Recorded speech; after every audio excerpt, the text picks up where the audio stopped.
Hello बच्चों, तो आज का हमारा टॉपिक है predicting hybridization and shape and geometry of the molecule.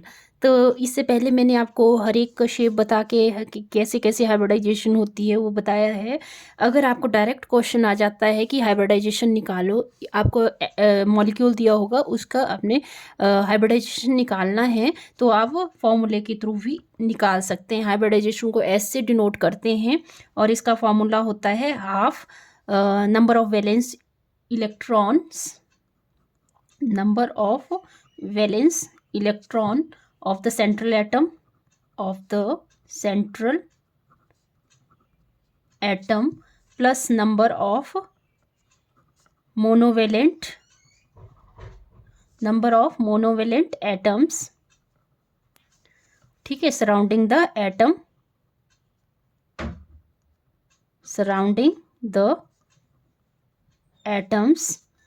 और charge on cation plus charge on A9, ठीक है। तो ये फार्मूला है, फार्मूले के थ्रू कैसे निकाल सकते हैं तो ये बता देती हूँ मैं। जैसे कार्बन डाइऑक्साइड, फर्स्ट हमारा जो मॉलिक्यूल है वो है carbon dioxide. Atomic number carbon क्या है, सेंट्रल एटम है। कार्बन का एटॉमिक मैंने इसमें डी स्ट्रक्चर में भी समझाया आपको, ठीक है, कि कैसे स्ट्रक्चर बनाते हैं। तो वहाँ से आपने एक बार कंफर्म करके स्ट्रक्चर कैसे बनाते हैं वो थोड़ा सा आइडिया मिल जाएगा आपको वहाँ से। कार्बन का atomic number 6, electronic configuration 2 4, outermost shell में इलेक्ट्रॉन 4। तो अब हमने फॉर्मूले में फिट करना है ये हाफ।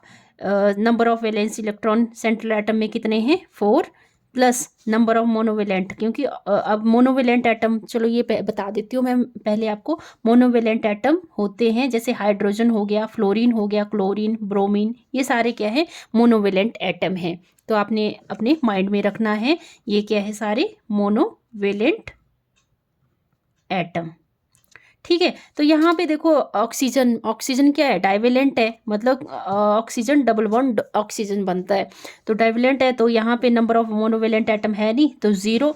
और चार्ज ऑन केटाइन के ऊपर चार्ज क्या है, 0, प्लस यहाँ पे माइनस होगा चार्ज ऑन केटाइन, और चार्ज और एनाइन के ऊपर भी कोई चार्ज नहीं है, तो 0। तो ये आ जाएगा 4/2। तो 2sp हाइब्रिडाइजेशन जिसमें होती है वो ज्योमेट्री कैसी होती है, लीनियर। ये मैंने आपको पढ़ाया है कि कैसे sp, जो अगर sp हाइब्रिडाइजेशन हो रही है तो ज्योमेट्री कैसी होगी, लीनियर। दूसरा हम मॉलिक्यूल लेते हैं BF3 बोरोन का एटॉमिक नंबर होता है 5, इलेक्ट्रॉनिक कॉन्फ़िगरेशन होती है 2 3।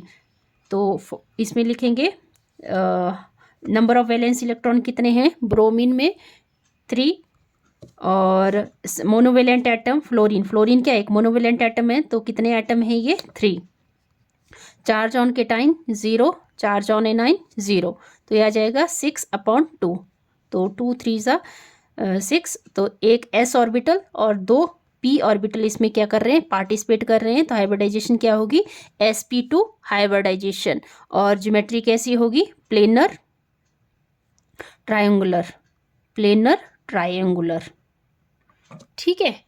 फिर थर्ड केस ले लेते हैं। थर्ड केस है जैसे सिलिकॉन फ्लोराइड सिलिकॉन का atomic number 14, electronic configuration 284 half. और सिलिकॉन में वैलेंस शेल में इलेक्ट्रॉन होते हैं 4, ठीक है। वैलेंस शेल में सिलिकॉन के वैलेंस शेल में इलेक्ट्रॉन कितने होते हैं, 4। तो और फ्लोरीन क्या बना रहा है, मोनोवेलेंट, फ्लोरीन क्या है, एक मोनोवेलेंट एटम है, तो कितने हैं यहाँ पे, 4। और चार्ज ऑन केटाइन के ऊपर चार्ज 0 और एनाइन के ऊपर भी चार्ज 0, तो क्या हो जाएगा, 8/2 4, ठीक है। इसमें एक s ऑर्बिटल और 3 p ऑर्बिटल पार्टिसिपेट करेंगे, तो क्या बनेगी, sp3 हाइब्रिडाइजेशन बनेगी। और ज्योमेट्री कैसी हो जाएगी इसकी, टेट्राहेड्रल, ठीक है। नेक्स्ट है PCl5 phosphorus, atomic number 15 285, outermost shell में इलेक्ट्रॉन 5, तो 1/2 आउटर मोस्ट शेल में इलेक्ट्रॉन 5, और क्लोरीन क्या है, मोनोवेलेंट एटम है, तो कितने हैं ये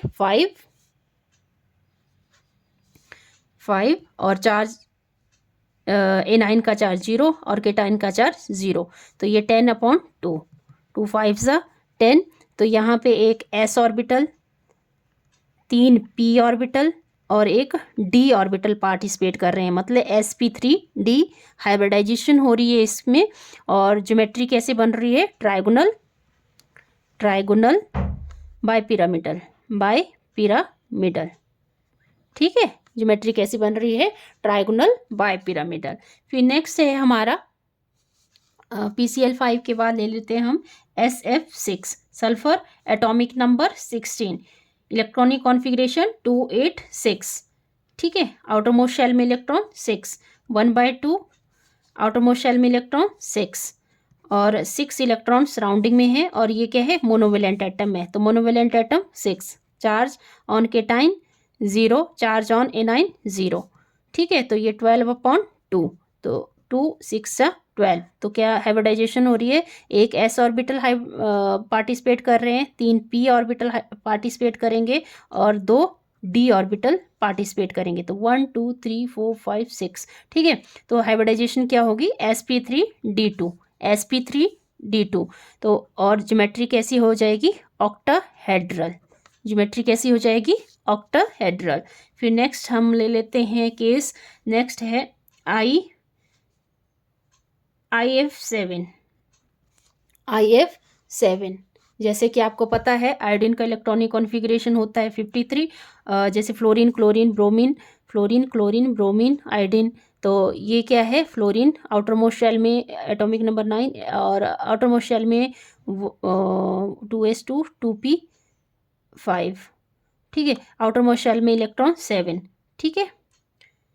2 मैं वैलेंस इलेक्ट्रॉन ही लिखती हूँ डायरेक्ट, 7, तो यहाँ पे हाफ, और नंबर ऑफ वैलेंस इलेक्ट्रॉन कितने हैं आयोडीन में 7, और फ्लोरीन क्या है, मोनोवेलेंट एटम, तो कितने हैं ये 7, ठीक है, मोनोवेलेंट एटम 7, और यहाँ पे charge on cation 0, charge on A9 0, तो यह आ जाएगा 14/2, 2 7 ज़ा 14, मतलब एक s ऑर्बिटल, 3 p ऑर्बिटल और 3 ही d ऑर्बिटल इसमें पार्टिसिपेट करेंगे, तो ये क्या हाइब्रिडाइजेशन हुई, sp3d3।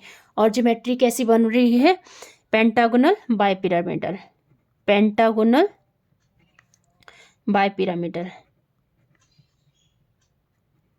ठीक है। ज्योमेट्री कैसी बन रही है, पेंटागोनल बायपिरामिडल। आई होप आपको ये वीडियो पसंद आया होगा, अगर पसंद आया होगा तो प्लीज़ चैनल को लाइक करें, शेयर करें, सब्सक्राइब करें ज़्यादा से ज़्यादा। Thanks a lot.